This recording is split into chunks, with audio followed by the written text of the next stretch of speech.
So to the remaining Hamas leaders and to the jailers of our hostages, I now say, lay down your arms. Let my people go. Free the hostages, all of them, the whole 48. Free the hostages now.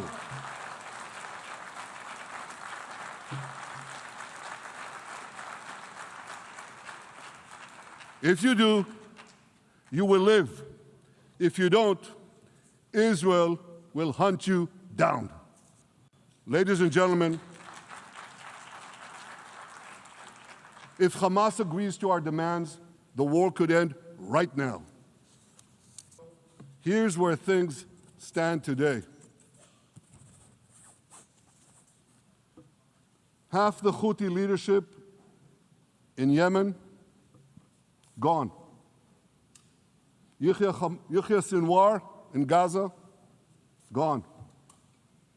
Hassan Nasrallah in Lebanon, gone. The Assad regime in Syria, gone. Those militias in Iraq, well, they're still deterred. And their leaders, if they attack Israel, will also be gone. And for Iran's top military commanders and his top atomic bomb scientist, well, they're gone too. President Trump and I promised to prevent Iran from developing nuclear weapons, and we delivered on that promise.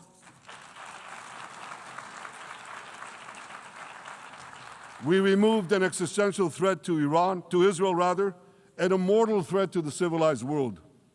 We lifted a dark cloud that could have claimed millions and millions of lives.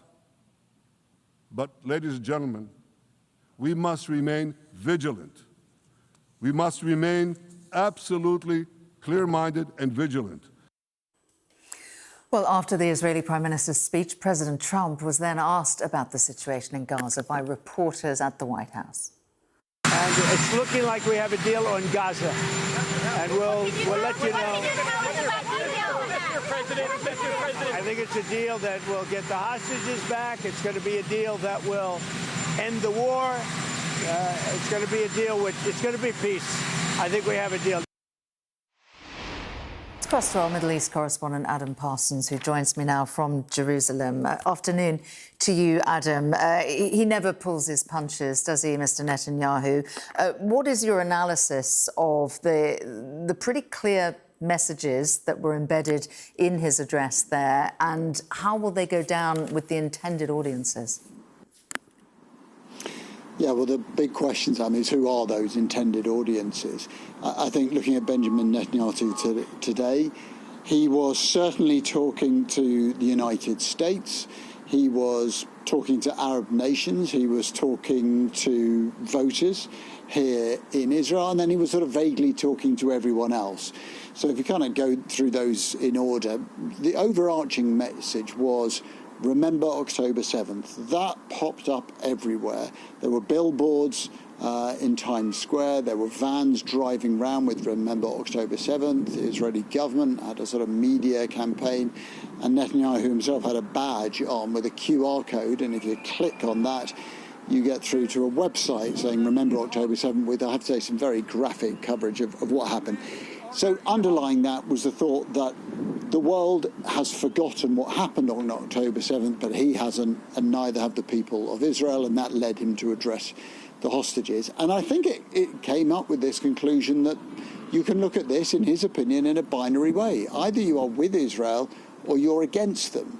And if you're with them, then you think that the murders of 1,200 people on October 7th were unforgivable, and that everything that follows has come from that, and that the desire to destroy Hamas, to expunge it, is completely legitimate. Now, obviously, an awful lot of people think that Israel's response has been completely disproportionate. The UN Commission has talked of genocide. UN report is talking of famine, both things that Mr. Netanyahu rejected to this point of disdain. And he wants the United States to continue to be his big backer. And up to this point, President Trump has, although after that attack on Doha, I think some of that support just slightly slipped away. He also wants the backing of Arab states. He knows that he has disenfranchised a lot of people, but ultimately he says, you may not like what I'm doing, but I don't want you to hate me, and I don't want you to break off relations with Israel. And to that end, at the end of his speech, he talked about the possibility of peace with Lebanon. There is still, I think, a hope from Netanyahu that he hasn't ostracized all of those Arab leaders. He's going to need them for a peace deal. Then as for voters here, well, he's got a cabinet that's held together by a couple of fairly extreme right-wingers, and he needed to sound tough and unapologetic and uncompromising.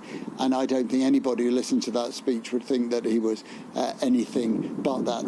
There wasn't a lot of liberal sentiment going on in Benjamin Netanyahu's speech. So he wanted to sound tough, and he did.